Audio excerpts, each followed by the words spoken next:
Is it transferable to developing countries? I know there's been sort of trouble in the past with transferring the technology and how to use the technology and the information. Yeah, I'm very sure that it is, that you can relate these problems. In some places you have a cooling problem, in some places you have a heating problem. So I think it's very adaptable to different places on Earth. And also people are very focused on insulation and heat loss. But basically on modern buildings, 75 or 85% maybe of the energy consumption is electricity. It's not heating, because the heating is often coming from district heating or which is basically on a sustainable agenda quite good. But the main focus is very much to get in a lot of daylight, so you don't have to put the light on, and securing that all your systems is running on a very low electric energy, so that because heat is computer screens and and then you don't make glass buildings where you have to create a complicated solar shading system so that it won't overheat, and you have to cool it, because it's much more expensive to cool a building than to heat it. So would sort of digital plans of these sustainable architecture buildings be something that would go into the orb? And indeed a digital copy of the Copenhagen Post? I think we're already agreed we're going to put a copy of the Copenhagen Post in there. But yeah, look, I mean, the idea, as I said, the idea is to capture a moment in time. So what was the world saying about, in a hopeful way, in December 2009? So there are already many examples in there from plans and ideas and things that have been implemented, with retrofitting of cities. There's some C40 stuff in there, the C40 group of cities. So yeah, absolutely. So Katie, your COP15 post is great. We actually had one of your colleagues in it this week. Yes. One of the things we've noticed here at Inside COP15 about the summit is there's a lot of jargon and complicated information, and there's endless, just really complicated basically, and it's almost starting to get a little bit stale now at the end of the first week.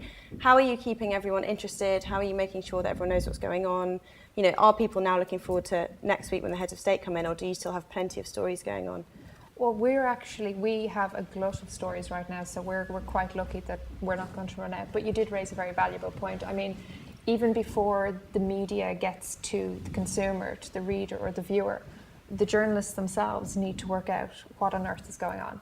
Because like you said, apart from the COP15 itself, there's easily, I'd say, about 900 events going on around the city over these 2 weeks, and there's no way anyone can cover them.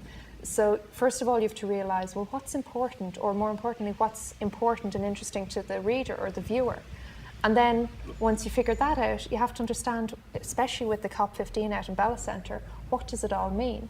And unfortunately, some media have gone down the path and they have, 20 different acronyms in the story. And if you don't understand it yourself as a writer, then there's no way the reader's going to. So I think if we can get the general gist of the story so that people know what's going on.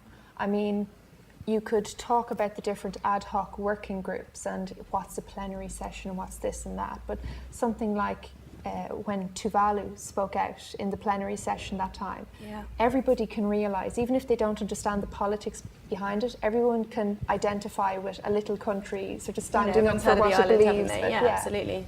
No, definitely. I mean, they had the EU conference today ahead of the heads of state coming in next week, and they were talking all day about LUCF, land use change and forestry. Half the articles that are talking about it don't actually even tell you what it is. They just assume that LULUCF. So, I think that's great. The debate outside of Copenhagen, I only arrived today, but the debate outside Copenhagen, I mean, coming from Australia, is extraordinary. I mean, there's just bizarre things going on in our politics over there. But the debate around Copenhagen is, I think everyone's just waiting to see what happens next week. No one really knows, and no one really knows, unless somebody can tell me. But I can't work it out. I can't work it out. But it does seem to be in that stage where everyone's waiting for the magic that hopefully might happen when the leaders arrive, and that's what I think in one of her opening addresses, the current COP15 president, Connie Hedegaard, who's obviously, she's been campaigning on behalf of this for so many years now, trying to get it to where it is today. But both she and Ivo de Boer made a very good point. Technically they have 2 weeks for a conference, but in reality, the negotiators who are here on the ground, they have 6 days to come up with something they can present their environment ministers. Those environment ministers have 2 days before their heads of state arrive. So it's a very short time frame, and they need to get some agreement or a compromise or something in place. They can't just wait, because, you know, while everybody thinks that Al Gore and Obama are going to save the world, you know, he did appoint negotiators on his behalf. So it's not going to be negotiations at that level when they get here. They're coming here to sign a piece of paper. But do you not think that they've had 2 years? I mean, would they not have prepared themselves before this 6 days? They would, and I think what we're seeing, at least in the media anyway, and I think only the people involved know what's going on behind the scenes, but in the media right now, especially this week, it's very much US versus China, and it's a tit for tat, he said, she said. And there is a part of me that worries, and you know, I've asked other groups and other representatives, do they worry that this is just going to overshadow and take away from what could be made? But I think within all these different acronyms and what's going on under the COP, there's a lot of ad hoc working groups, and they're working towards, you know, some of them are focused on continuing what the Kyoto Protocol started, and then some of them are looking to what a possible Copenhagen Agreement could do. So all of these different groups are still working on the sidelines. It's just we don't hear about them because it's so hard to disseminate all that information into one little story. I mean, as a Copenhagen-based paper, do you get any inside information, do you think, or can you get in the back door anyway? I wish we do. We definitely know who's who when it comes to the Danish climate. So, I mean, I think Denmark as a whole has been, and Danish media as a whole, has been following this a lot more intently over the last 2 years. I mean, a year and a half ago, we set up a dedicated climate section on our website because we knew it was a big deal. Whereas if I get calls now, I'm getting a lot of calls from international media sort of wanting a heads up. And as far as many of them are concerned, unfortunately, they don't care about covering it until Obama and the heads of state turn up, which is very sad, because there's a lot of important stuff happening right now. But as a Dane, Michael, how's it been in the city? How's sort of the citizen attitude changed, and what do the Danish think about what's going on?